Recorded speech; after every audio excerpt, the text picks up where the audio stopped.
Hello बच्चों, कैसे हैं आप? उम्मीद करती हूँ आप बढ़िया और एकदम मजे में होंगे। तो आइए बच्चों, शब्द विचार को जान ले, यानी कि आज के अध्याय में हम जानेंगे शब्द क्या है, शब्द, उसका वर्गीकरण, ये सब हम इस अध्याय के माध्यम से आज समझने वाले हैं। तो बच्चों, दो अथवा दो से अधिक वर्णों का ऐसा समूह जिसके किसी निश्चित अर्थ की अभिव्यक्ति होती है, यानी कि जिससे हमें पता लगता है कि इस शब्द का कोई ना कोई अर्थ है, तो वो क्या कहलाता है? शब्द कहलाता है। क्या कहलाता है? शब्द कहलाता है। शब्द की कुछ विशेषताएं हैं बच्चों, आइए वो जान लेते हैं। जैसे पहली विशेषता है इसकी, शब्द वर्णों के मेल से बनते हैं, यानी कि वर्णों को जब आप आपस में मिलाते हैं तब शब्दों का निर्माण होता है। और प्रत्येक शब्द का कोई ना कोई अर्थ अवश्य होता है, यानी कि वो शब्द तभी कहलाएगा जब उसका कोई अर्थ होगा, वरना वो शब्द नहीं कहलाएगा। और शब्द वाक्य में प्रयुक्त होकर हमारे विचारों को प्रकट करते हैं। शब्दों के द्वारा ही हम वाक्यों का निर्माण करते हैं, जिससे हमारे विचार सामने वाले के सामने प्रदर्शित हो पाते हैं। आइए बढ़ते हैं आप शब्दों का वर्गीकरण जानने की ओर। तो बच्चों, हिंदी भाषा शब्द संपदा की दृष्टि से अत्यंत संपन्न है, यानी कि हमारी हिंदी भाषा का शब्द भंडार बहुत विशाल है। इसके अंदर इतने सारे शब्द हैं, इतने सारे शब्द कि जानने बैठेंगे तो आप ढूंढ नहीं पाएंगे। लेकिन हर शब्द का अपना मोल है। इसका जन्म संस्कृत भाषा से हुआ है। इसमें अन्य शब्द तो हैं ही, यानी कि हिंदी भाषा के तो अपने शब्द हैं ही, साथ ही साथ संस्कृत का शब्द भंडार भी इसका अपना ही है, यानी कि संस्कृत से भी कई सारे शब्द इसमें आए हुए हैं। हिंदी भाषा के अन्य विदेशी भाषाओं जैसे अरबी, फारसी, तुर्की, अंग्रेजी आदि के शब्दों को भी बड़ी उदारता के साथ अपनाया गया है, यानी कि इसमें विदेशी भाषाओं को भी स्थान दिया गया है। यानी कि हिंदी भाषा is a very kind language, यानी कहा जाता है हिंदी भाषा बहुत ही दयालु भाषा है। ये अपने शब्दों का तो इस्तेमाल करती है, साथ साथ विदेशी भाषाओं को भी इसने अपना रखा है, संस्कृत भाषा को भी अपना रखा है। सारी भाषाओं से शब्द लेकर हिंदी का शब्द भंडार बहुत विशाल हो गया है। अपने समृद्ध शब्द भंडार तथा व्यापक रूप से प्रयोग किए जाने के कारण ही हिंदी को राष्ट्रभाषा का स्थान दिया गया है। इसके शब्दों का वर्गीकरण 4 आधारों पर किया गया है। पहला अर्थ के आधार पर, दूसरा स्रोत या उत्पत्ति के आधार पर, तीसरा रचना या बनावट के आधार पर, और चौथा है प्रयोग के आधार पर। तो आइए एक एक करके विस्तार पूर्वक जाने। सबसे पहले जान लेते हैं अर्थ के आधार पर। तो बच्चों, अर्थ के आधार पर शब्दों के 2 भेद होते हैं, सार्थक शब्द और निरर्थक शब्द। तो क्या है सार्थक शब्द, वो समझ लेते हैं पहले। जिन शब्दों का एक निश्चित अर्थ होता है उन्हें सार्थक शब्द कहते हैं। सार्थक शब्दों के 6 भेद होते हैं, एकार्थक शब्द, अनेकार्थक शब्द, पर्यायवाची शब्द, विलोम शब्द, सृष्टि शब्द, भिन्नार्थक शब्द और अनेक शब्दों के लिए एक शब्द। इन्हें भी समझ लेते हैं थोड़ा थोड़ा करके। तो पहले जानेंगे एकार्थक शब्द क्या है। तो बच्चों, जिन शब्दों का सदैव एक ही अर्थ होता है, शब्द से प्रत्यक्ष हो रहा है इसमें, यानी एकार्थक शब्द कौन से होते हैं? जिनका केवल एक ही अर्थ होता है, वे एकार्थक शब्द होते हैं। जैसे राजा, पुस्तक, सांप, रवि आदि, इनका कोई दूसरा अर्थ नहीं निकलता है। दूसरा है अनेकार्थक शब्द,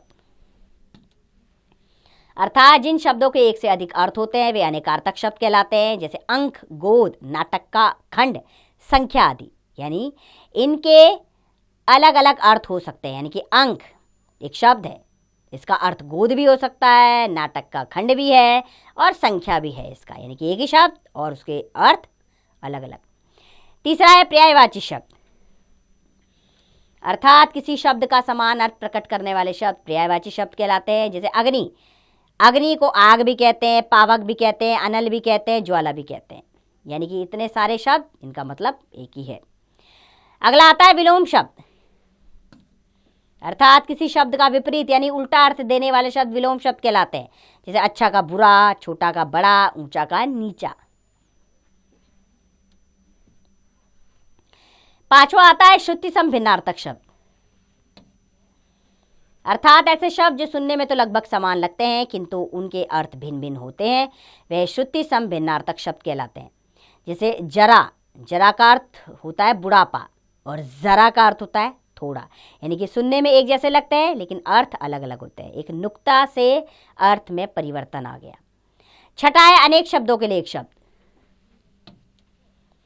अर्थात ऐसे शब्द जो अनेक शब्दों के स्थान पर प्रयोग किए जाते हैं, अर्थात लंबे चौड़े वाक्य को ना लिख के हम एक शब्द का प्रयोग कर लेते हैं, वे अनेक शब्दों के लिए एक शब्द कहलाते हैं। जैसे हृदय को छू लेने वाला, इसे क्या कहते हैं उसके लिए? एक शब्द क्या है? हृदय स्पर्शी। जैसे मांस खाने वाला, मांसाहारी। ईश्वर में विश्वास करने वाला, उसे क्या कहते हैं? सोचेगा आप। हम बढ़ते हैं आगे निरर्थक शब्द की ओर। तो बच्चों, जिन शब्दों का कोई अर्थ नहीं होता है उन्हें निरर्थक शब्द कहते हैं, जैसे वमला, वामुन, विड़िया, वमरा आदि। अब बताइए, मैंने ये शब्द आपके सामने बोले, आपको इनका अर्थ समझ में आया? नहीं आया ना, क्योंकि इनका कोई अर्थ है ही नहीं, इसीलिए तो ये निरर्थक शब्द कहलाते हैं। लेकिन कई बार क्या होता है, सार्थक शब्दों के साथ निरर्थक शब्दों का प्रयोग किया जाता है। जैसे शब्द है चाय वाय, बोल देते ना सब चाय वाय पी लीजिए, तो चाय का तो अर्थ पता है लेकिन वाय का तो कोई अर्थ नहीं होता, लेकिन सार्थक शब्दों के साथ इसका प्रयोग कई बार होता है। अब आते हैं दूसरे स्रोत या उत्पत्ति के आधार पर शब्द के भेदों पर। तो स्रोत या उत्पत्ति के आधार पर शब्दों के 5 भेद होते हैं: तत्सम शब्द, तद्भव शब्द, देशज शब्द, विदेशी शब्द और संकर शब्द। चलिए एक एक करके इन्हें भी समझ लें। तो सबसे पहले पढ़ेंगे हम तत्सम शब्द क्या है। तत्सम शब्द संस्कृत के वे शब्द हैं जो अपने मूल रूप में ही हिंदी भाषा में प्रयोग किए जाते हैं, अर्थात ये संस्कृत के शब्द होते हैं और एज इट इज संस्कृत भाषा से इसे हिंदी भाषा में प्रयोग कर लिया जाता है, यानी कि इन शब्दों में कोई परिवर्तन नहीं हुआ, तो ये तत्सम शब्द कहलाए। जैसे कृषक, दुग्ध, गृह, कोकिल, ये सारे तत्सम शब्द यानी कि संस्कृत के शब्द है, हमने इनमें कोई परिवर्तन नहीं किया, तो ये तत्सम शब्द कहलाए। दूसरा है तद्भव शब्द।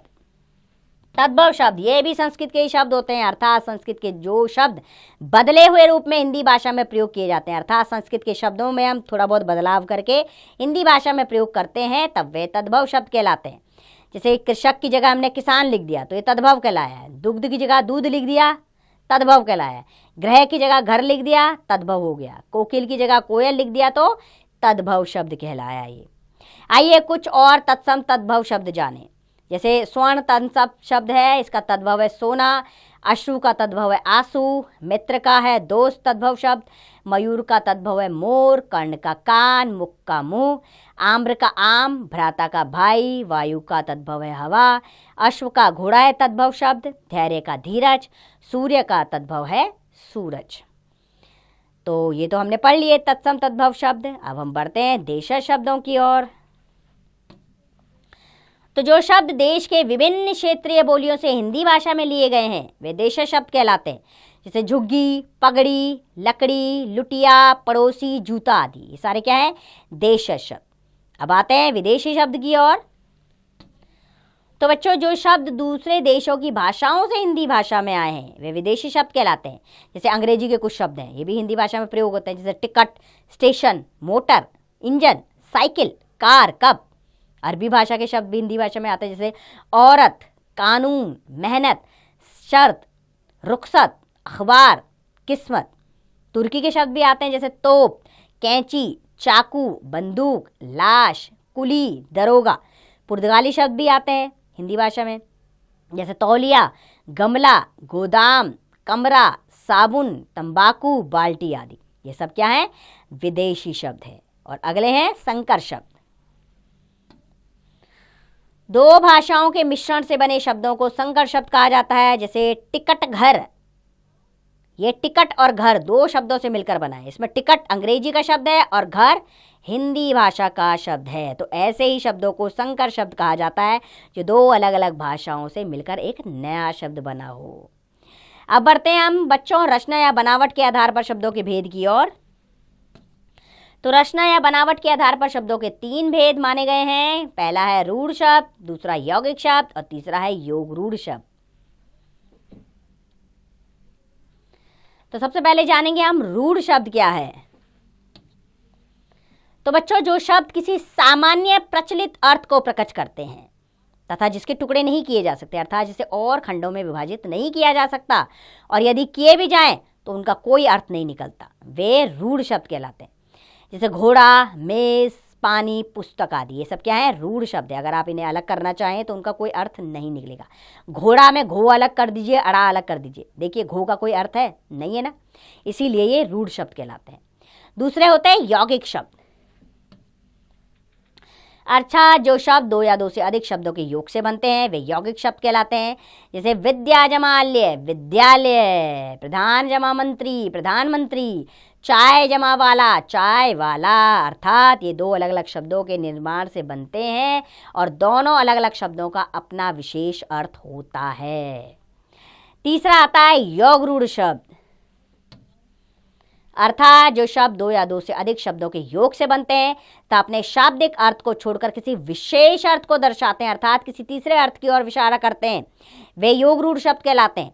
जैसे दश जमा आनंद, दशानन। कौन है दशानन? अर्थात जिसका अर्थ है 10 सिर वाला, अर्थात रावण। अर्थात ये दो शब्दों के मेल से तो बनते हैं लेकिन इशारा तीसरे शब्द की ओर करते हैं, तो ऐसे शब्द योग रूढ़ शब्द कहलाते हैं। चौथा आता है प्रयोग के आधार पर शब्दों के भेद पर। तो वो क्या है बच्चों? प्रयोग के आधार पर शब्दों के दो भेद होते हैं, विकारी शब्द और अविकारी शब्द। सबसे पहले जानेंगे विकारी शब्द क्या है। तो लिंग, वचन या कारक आदि के कारण जिन शब्दों में विकार अथवा परिवर्तन आ जाता है वे विकारी शब्द कहलाते हैं।